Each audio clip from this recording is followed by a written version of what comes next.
Good, happy Monday evening, November 2nd, 2020.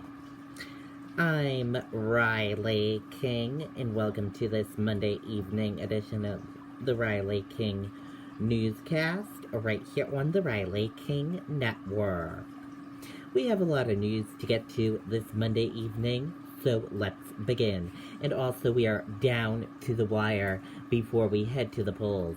Just one day, one evening, and let's begin. We got lots of news to get to this evening. A lot of political stuff to get to all of you. So let's get started now. First up, we're going to begin with COVID-19 updates. Important information in New Hampshire. And here is a look at your COVID-19 in New Hampshire. What you need to know. There are 11,214 number of people who have been tested with COVID-19 in New Hampshire.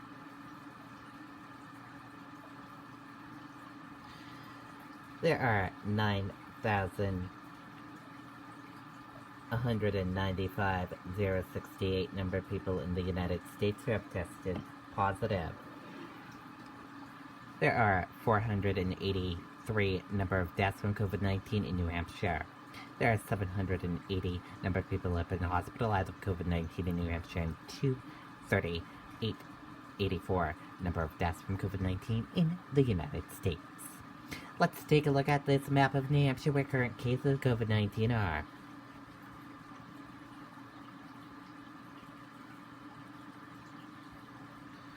In Nashua, 75. Let's take a look at this map of New Hampshire where total cases of COVID-19 are. Nashua, 1217. And now let's take a look at these three charts here. Let's start with the first chart here. New cases each day in New Hampshire in the purple. Daily new positive COVID-19 cases in the orange. New hospitalization in red deaths. Let's take a look at this chart here. Current cases in the purple. Total current COVID-19 cases. And in the orange, current hospitalization. Let's take a look at this chart here. Total cases in the purple, total positive COVID-19 cases. In orange, total hospitalization. Red, deaths. In blue, recovered. Let's take a look at this chart here. Positive PCR test rate and daily PCR test. Let's take a look at this chart here. Age group of cases, female and male of cases, and risk information. Let's take a look at this chart here. Infections, hospitalizations, and deaths. And let's take a look at this chart here. Deaths, percent of New Hampshire population, race/ethnicity of cases, and hospitalizations. And let's take a look at this chart here. Your common symptoms: fever, lack of smell, cough, chills, difficult breathing, nausea, vomiting, and diarrhea. How it spreads, and prevention tips. And be sure to stay with the Riley King Network for the latest of your COVID-19 information. Now let's get to your other news. We got a lot of political stuff in this broadcast this evening. Gardner predicts record turnout of at least 800,000 ballots cast in election. Longtime Secretary of State says consecutive projection may prove to be low, but will break previous high of 755,850 in 2016. Let's take a listen to that video from WMUR News 9.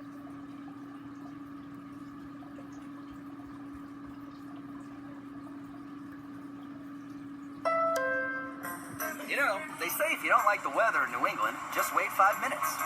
Or 5 seconds. This is, a once in 100 years type of an election. And by the time it's over, the Secretary of State expects that more than 800,000 voters in New Hampshire will have cast ballots, a record, and approaching a percentage not seen since 1960. We'll be in that 70% range, and we'll be back at the top of the country like we have been. To deal with those large numbers, some towns have made changes to their polling places. The bigger locations Some towns have extended the number, but most have just done it by changing the location from the town hall to one of the schools. And a record number of absentee ballots are also expected, perhaps as many as 250,000. As far as those voting absentee, if you haven't mailed it in, you can drop it off at your clerk's office from 3 to 5 today. They can return their absentees at that time, or they can go and apply for an absentee today and vote. You also have until 5 tomorrow to drop off your absentee ballot at the polling place. The Secretary of State says while voters might need a little patience, the poll workers are ready. They've had a lot of time to prepare for this. They're dedicated and skilled at this. And when it comes to knowing the results, New Hampshire will have the New Hampshire results tomorrow night. if you haven't registered to vote, you can still cast a ballot, as New Hampshire allows same-day registration. Just make sure you have the proper identification or be prepared to sign an affidavit. Reporting live in Manchester, Ray Brewer, WMUR News 9. Okay, and there you go on that video and that report.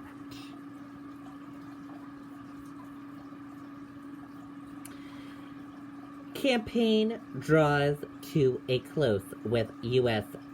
facing a crossing roads. Let's take a listen to that video from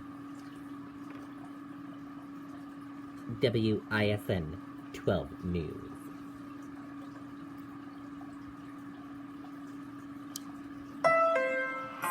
You know, they say if you don't like the weather in New England, just wait 5 minutes.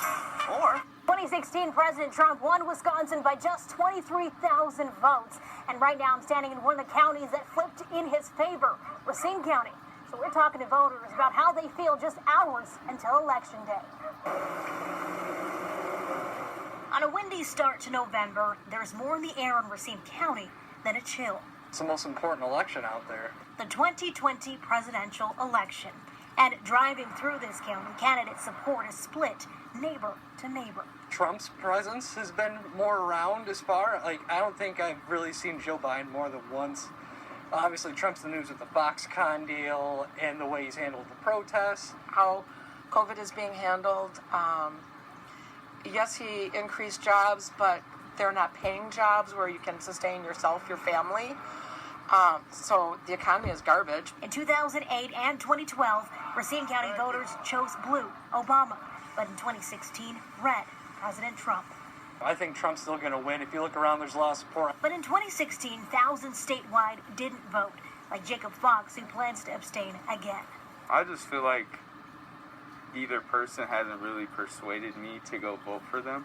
Others here are flipping the script, making sure they vote this year. If everyone actually stands up, put their voice out, who knows what will happen. Honestly, I would like to see Biden. A county split with hours to go. I think it's so divided. I think it's going to be a surprise. Shernay Amar, WISN 12 News. Okay, and there you go on that video and that report.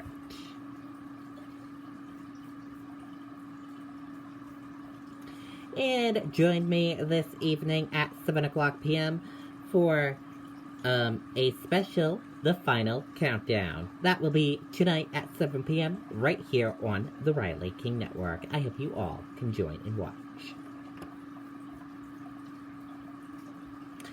Get an important information about how, when, and where to vote in New Hampshire during the 2020 election cycle. Important dates. Let's take a look. Important dates, as you all know, tomorrow is Election Day, November 3rd, 2020. Voter hotline established by the AG's office is 1-866-VOTER-03 with these little symbols here. How to register, information how to register. Voting absentee, if you are voting absentee, information about that. And information about New Hampshire cities and town clerks.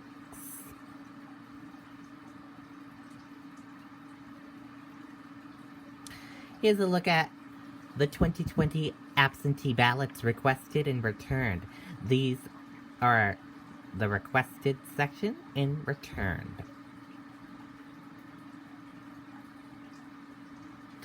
2016 versus 2020 absentee ballots returned. In 2016, this is how many were returned, and this is how many ballots returned in this year. Again, the voter hotline number is right here. At the polls, information about at the polls. And know the statewide candidates. President Joe Biden running in the Democratic Party. Running mate is Kamala Harris. Donald Trump, Republican. Running mate Mike Pence. Governor Dan Phelps. Libertarian Darrell Perry. And Chris Sununu, Republican. U.S. Senate Corky Messner, Libertarian. Justin O'Donnell. Jean Shaheen, Democrat. 1st District, Zach Dumont, Libertarian. Matt Mowers, a Republican. Chris Pappas, Democrat. 2nd District, Annie Custer, Democrat. Steve Negron, Republican. And Andrew Oldling, Libertarian. And if you want to see all of that information, again, we will share that link with you on the Riley King Network Facebook page right after this broadcast. Biden-Trump campaign expressed breakdown. Okay, sorry about that technical difficulty for all of you. Biden-Trump campaign express breakdown their candidate path to victory. Let's take a listen to that video from WHDH.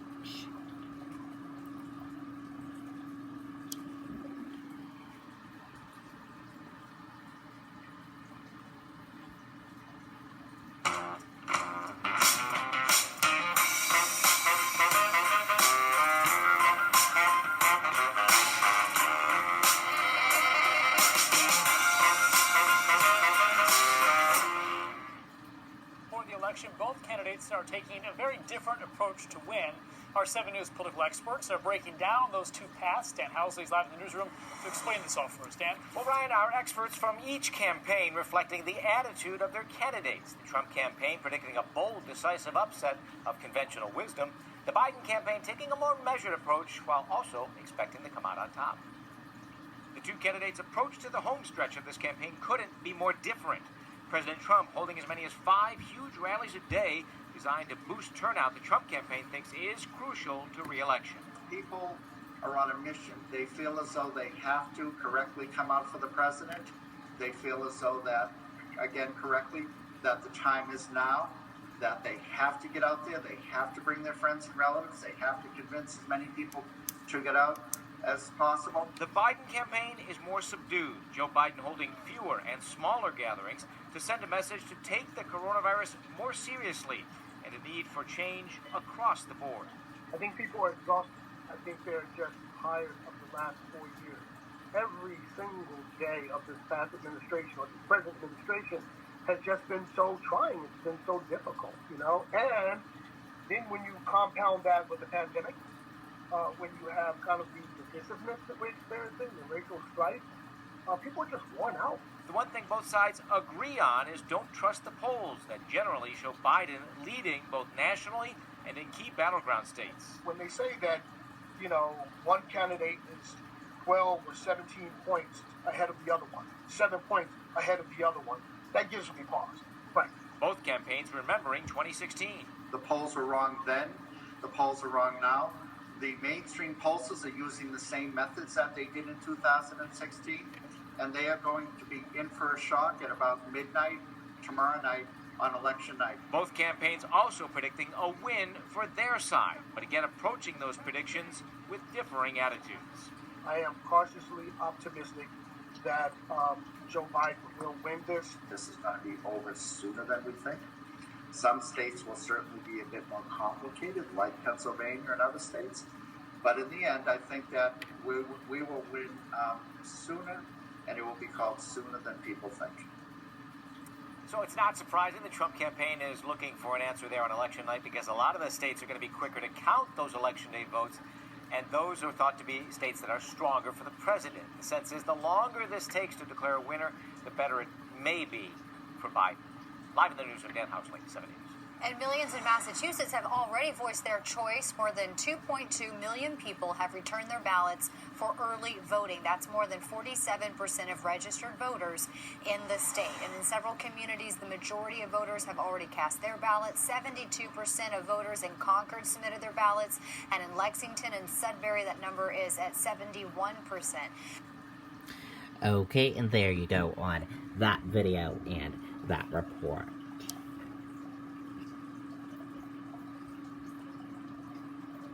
New COVID-19 orders in Massachusetts. Strict rules for mass gathering in some businesses. Certain businesses will be required to close at 9:30 p.m. Let's take a listen to that video from WCVB Boston.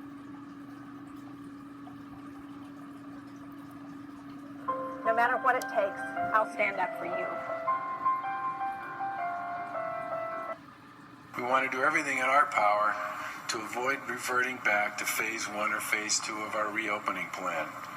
But that requires us all to step up and make some changes. We encourage employers to continue to telework if they can. But young people need to stop having big house parties, and we're planning to talk with local officials about how we can work with them to prevent these events going forward. Folks need to postpone or rethink any indoor get-togethers like big birthday parties, baby showers, or watching football or some other big sports event with your neighbors. These are places where COVID spreads.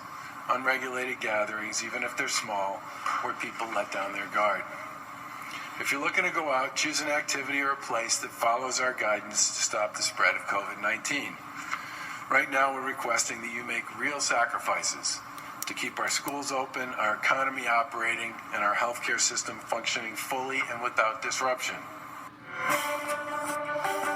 Okay, and there you go on that video and that report. And we can also tell you, starting at midnight on Friday in Massachusetts, it will be going into effect, those new rules. Stay-at-home advisory. You must stay at home from 10 p.m. until 5 a.m. and 9:30 closure time for many businesses. And reduce indoor gatherings limit to 10 people. And now let's take a look at that U.S. stock market and see how your U.S. stock market closed for this Monday evening. And here's a look at that U.S. stock market for all of you for this Monday evening. Your Dow Jones Industrial Average closed in green, went up. Your Nasdaq closed in green, went up. S&P 500 closed in green, went up. Gold closed in the green, went up. Oil closed in green, went up. U.S. 10-year closed red and went down. Euro/USD closed in red and went down. And VX closed in the red and went down. And that is a look at your U.S. stock market. Dow jumps more than 400 points to start November as U.S. election looms. Stocks rose on Monday, the first trading day of a month, as market recovered some of the sharp losses from last week embraced for the U.S. presidential election, which is tomorrow. Texas turning into a battleground state as polls show candidates in a tight race. Let's take a listen to that video from ABC News.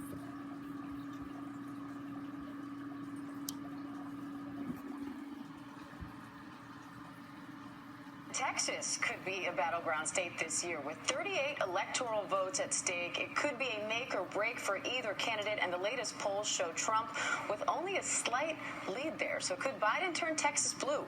Marcus Moore joins me now from Dallas with more on this. Good morning, Marcus. You know, Texas has had a remarkable early voter turnout. So what could that mean for the election results? Yeah, hey Diane, absolutely remarkable. I mean, more than 9.5 million people cast ballots during the early voting period, and that's more than the entire vote from 2016. It gives you a sense of how energized people are, and also perhaps a sign of what is ahead. Democrats believe that because there have been so many people early voting, that is good for them. You heard Rick Klein alluding to the fact that we anticipate that tomorrow, Election Day, will be a good day for Donald Trump as his voters head to the polls. And so that is the hope when you talk to either side here. But it is important to point out, Diane, that we simply don't know how those 9.5 million people voted. But certainly a lot of people will be watching tomorrow to see exactly what it means. And no doubt this race is a close one in a state that historically has always been, at least for the past 4 decades, a Republican stronghold. So for the polls to show that this is a tight race, and when you average them out on our 538 website, that President Trump is only leading by 1 point, that really gets your attention. It sure does. Now, Texas is facing some challenges to some of those early votes. What's the latest on that? Yes, so we've got more than 100,000 votes that Republicans here in Texas are wanting a judge to throw out because those ballots were cast at drive-through polling locations in Harris County. That's in the Houston area. And Harris County is a largely Democratic county, and the Republicans are arguing that those votes, because they were at a drive-through location, violate state laws. So later on this morning, Diane, a federal judge is expected to hear arguments on this. And if that judge does throw out the votes, that would mean that all of those voters, more than 120,000 or nearly 127,000, would have to go back to the polls. And Diane, it's important to point out that the Texas Supreme Court has already ruled on this matter, and they have dismissed the complaint filed by the Republicans. The court's already becoming a vital part of this election. Marcus, what are both campaigns doing at this point? With this final push, 1 day to go, what are they doing to try to win over voters there? Great question, Diane, especially in this state of Texas that, again, we're talking about it's a toss-up. The Republicans, they are confident, though. They say that in the end, President Trump will win this state, and that their ground game has been robust, and that it will prove successful on election night.